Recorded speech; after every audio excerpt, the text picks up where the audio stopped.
כפר בתיה נוסד על ידי הגברת בתיה גולדספלד.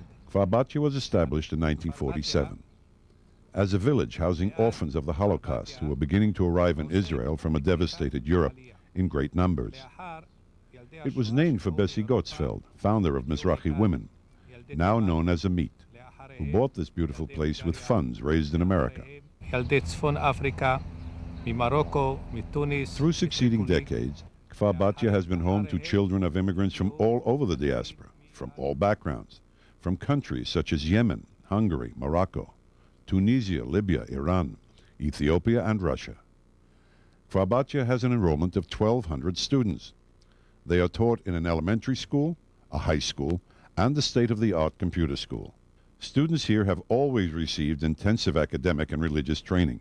The village was founded as an agricultural school, but as Israel's needs changed over time, we have added sophisticated programs in computers and electronics. We now also have a special program teaching boys and girls visiting from Russia, Ukraine, Latvia, and Kafkaz. Many of their parents eventually come to live in Israel. Kfar Batya students develop intellectually, emotionally, and religiously, and are successfully woven into the nation's fabric.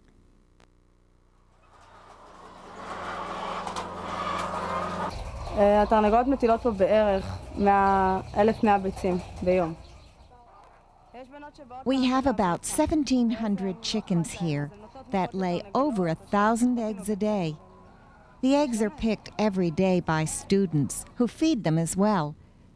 At Kfar Batya, we feed chickens and we program computers. Kfar Batya is very special. I love this place.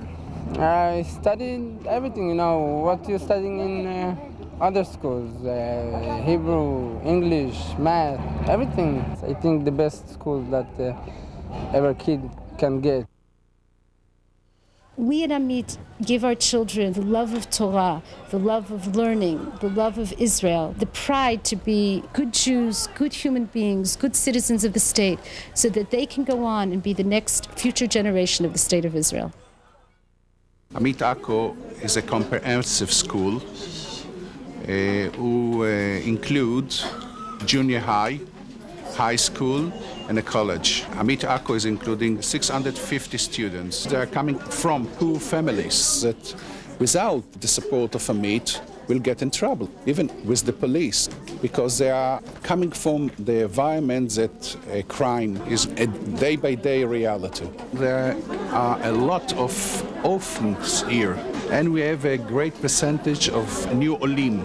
They have their social problems, problems of getting to know a new country, a new language, new customs, to get work, to settle down.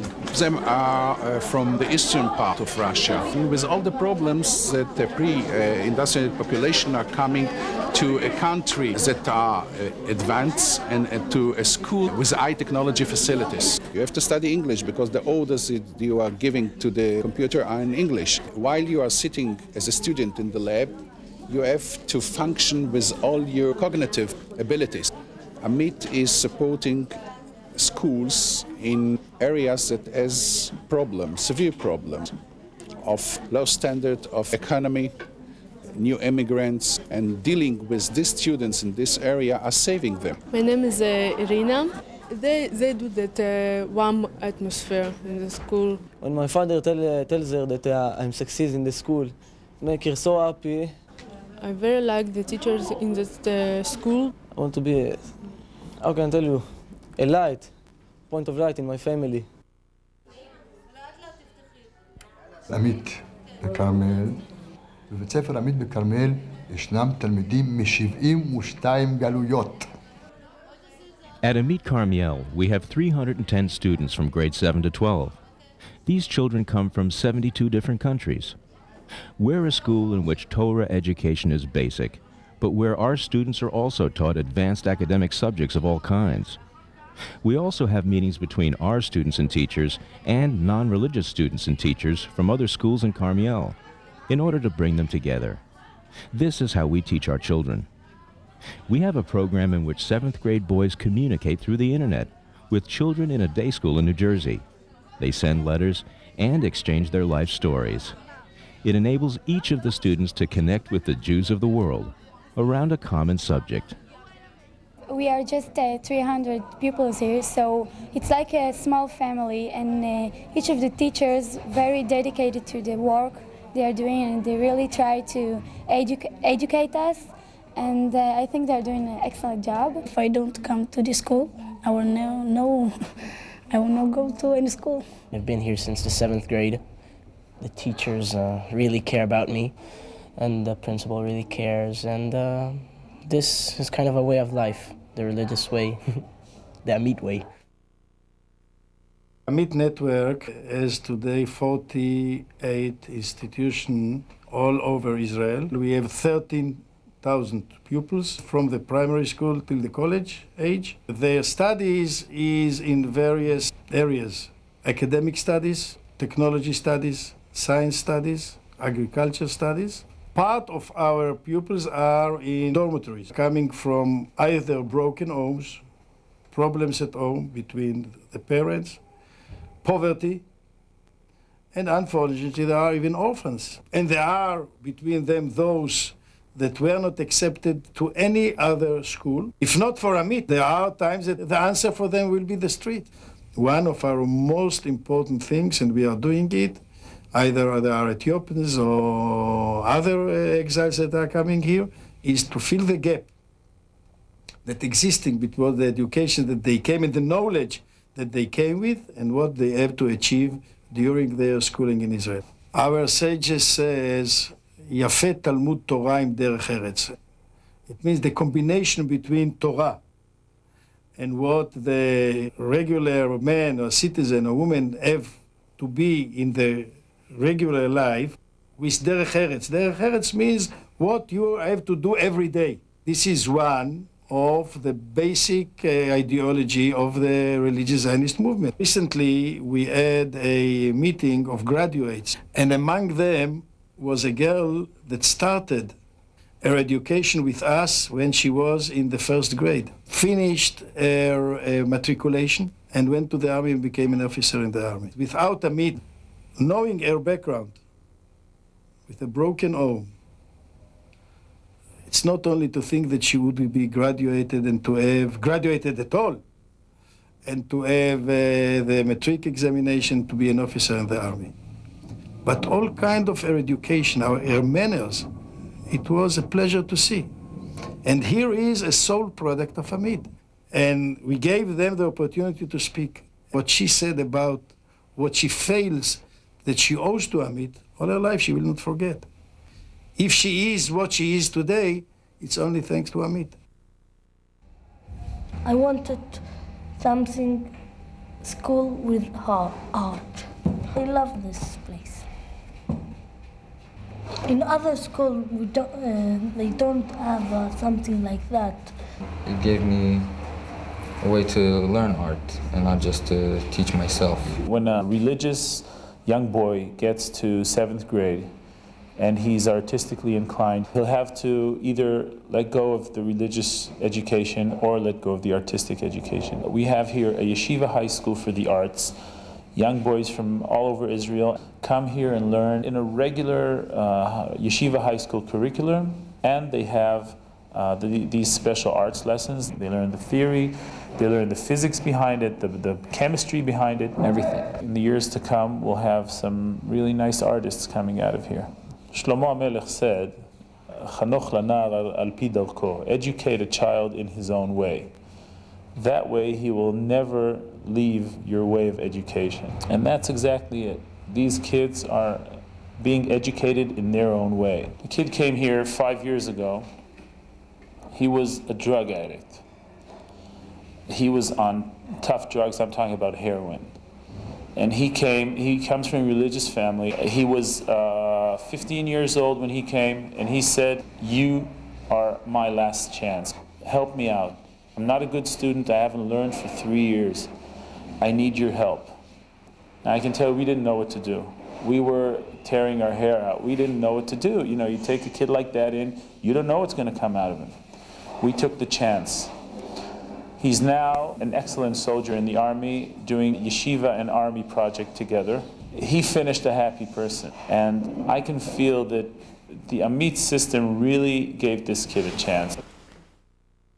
The only difference between catastrophe and a miracle is education. Now, when you look at the modern Jewish identity, you understand that there is only one bridge over this troubled water, and this is Jewish education. Jewish education, which is a synthesis between the past and the future, between roots and modernity, to be not only a Jew, but to be a modern human being and a modern Jew. AMIT is a very powerful alternative, not a safety net, not something which fills the void and the vacuum. This is an alternative educational system to many of the things that I think should be perfected in the Israeli educational system. And since Israel is so important and so crucial to Jews around the world, they have the right and they have actually the obligation to be involved in shaping Israel toward what we want, and therefore the involvement of diaspora Jewry in shaping the Israeli society from within through the educational system is a perfect example why this partnership is so important.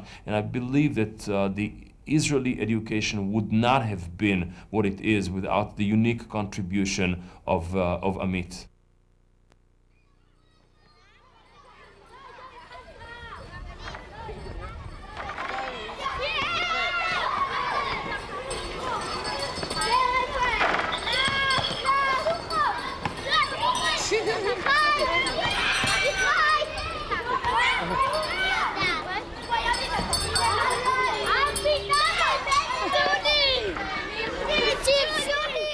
This is a kind of school where the children come from everywhere. We have about 800 students, 1st through 12th grade. Within that population, we have quite a few children that are new immigrants from the Soviet Union, Ethiopians, and they need financial assistance. If they wouldn't receive the additional assistance that they get from AMIT, then they would not succeed as they do in their matriculation. Their grades would be poor. By the way, they'd probably be also slightly less well-adjusted individuals. The more that the children experience success scholastically, the better they feel about themselves. The special aspect of AMIT is that it absorbs all. You have those that are what we call in Hebrew mevakshei derech, or searching for their way. Either the parents have become religious and want a framework for their kids, or the children have decided to become religious and the parents are not. So we have it all. If one is committed to orthodoxy, and yet an aware orthodoxy, an orthodoxy that's committed to meeting challenges of what Zionism is today, this is the movement. How many religious organizations are there that have made it one of their central missions to communicate between the religious and secular population? It's one of AMIT's greatest banners and goes on in all of its schools. That's the strength of AMIT for the future of Israel.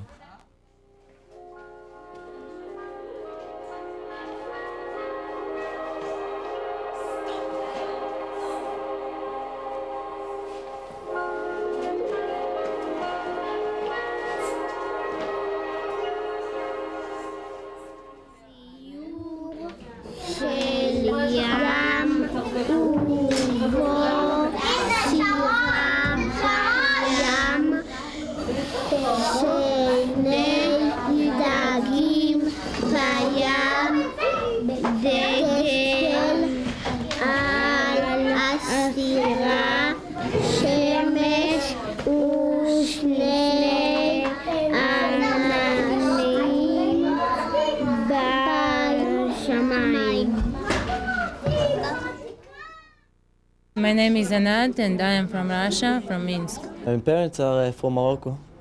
I'm from Russia, from Azerbaijan. It's near China. From Yemen. My parents from Iraq. My parents is from Morocco. My parents came from India to Israel. They came from the way from Ethiopia to Sudan and all the way of the desert. And many people die. But they believe that they can come to Israel and to be with the families. So they never lose their hope.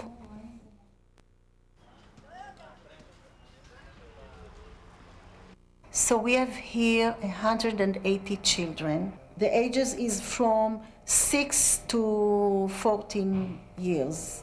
The philosophy of this place is to take children from dangerous life that they are in their home and to save them, their lives, and to give them a model of a good family.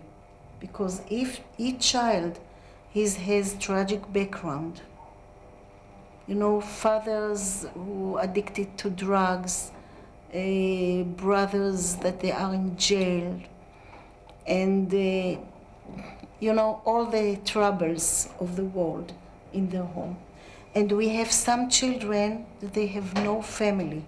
And you can imagine the results of what we are doing here with the children. We have to begin, you know, from the beginning to teach them how to wash themselves, how to eat with a fork and a knife, and how to say thank you, excuse me.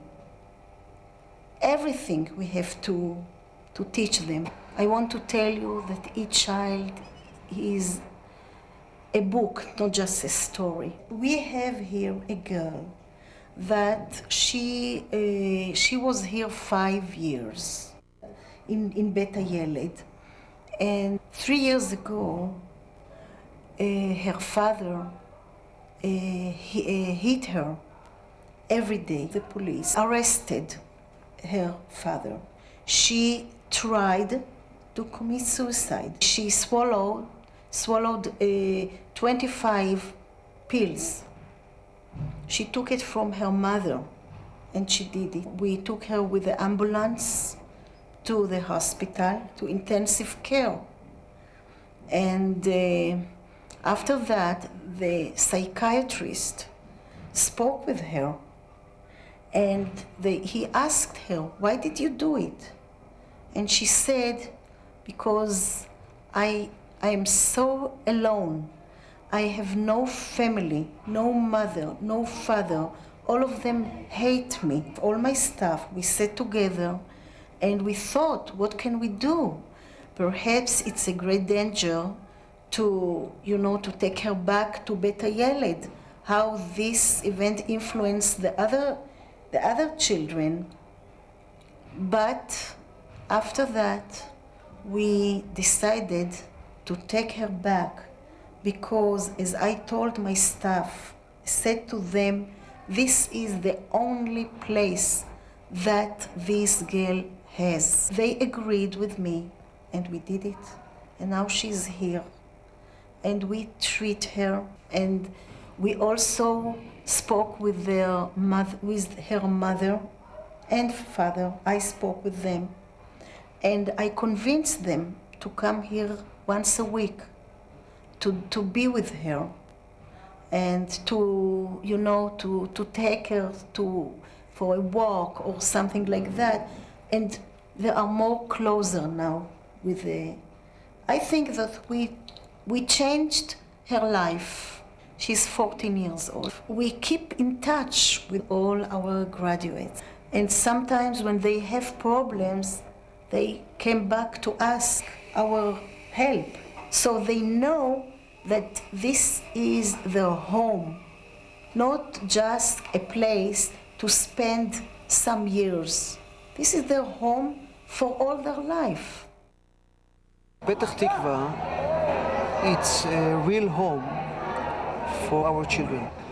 Most of them from dysfunctional families, and they have a lot of problem in their home. This is the second opportunity for them to build themselves, because they think about the past and they think also about the future. We have here 300 children, 25% Ethiopian.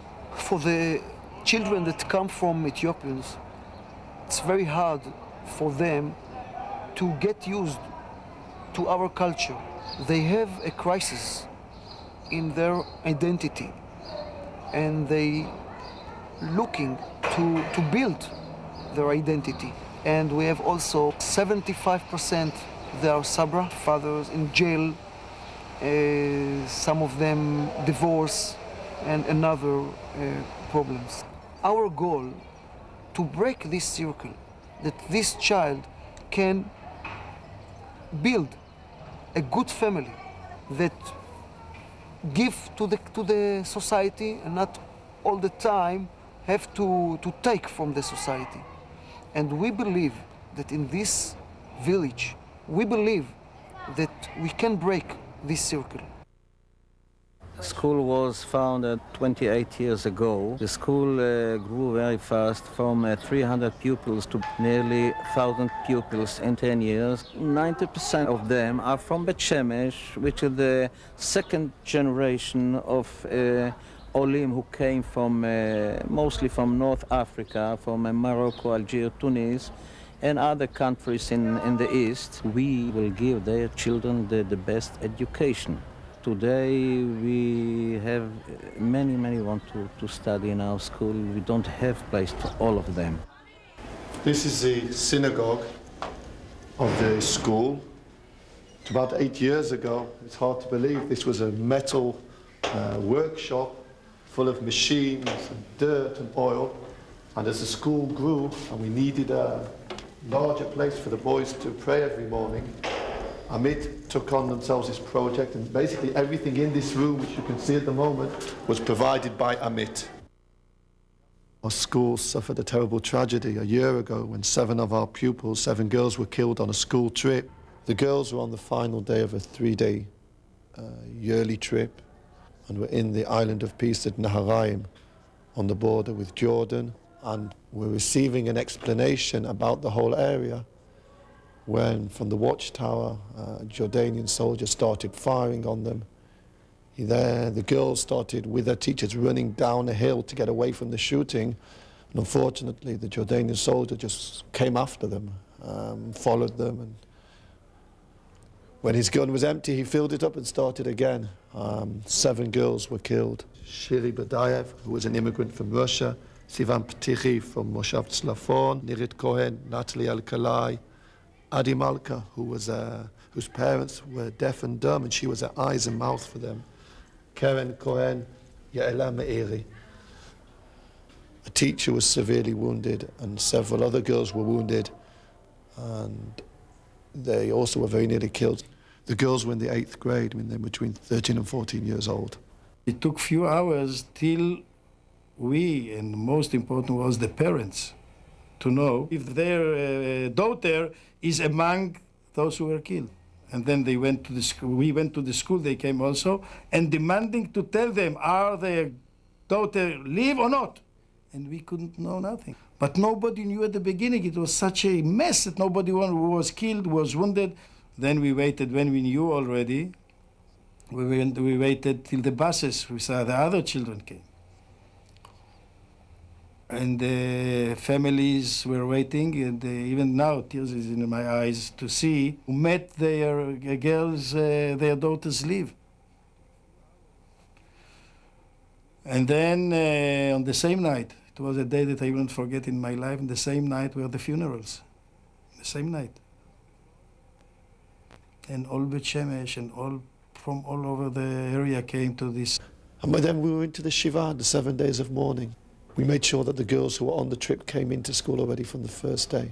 Our counsellors have been working with them continuously, so that, for example, before Tu B'Shvat, when we went up for a major tree planting ceremony, again, we sat with the girls. For many, it was the first time they'd been back there.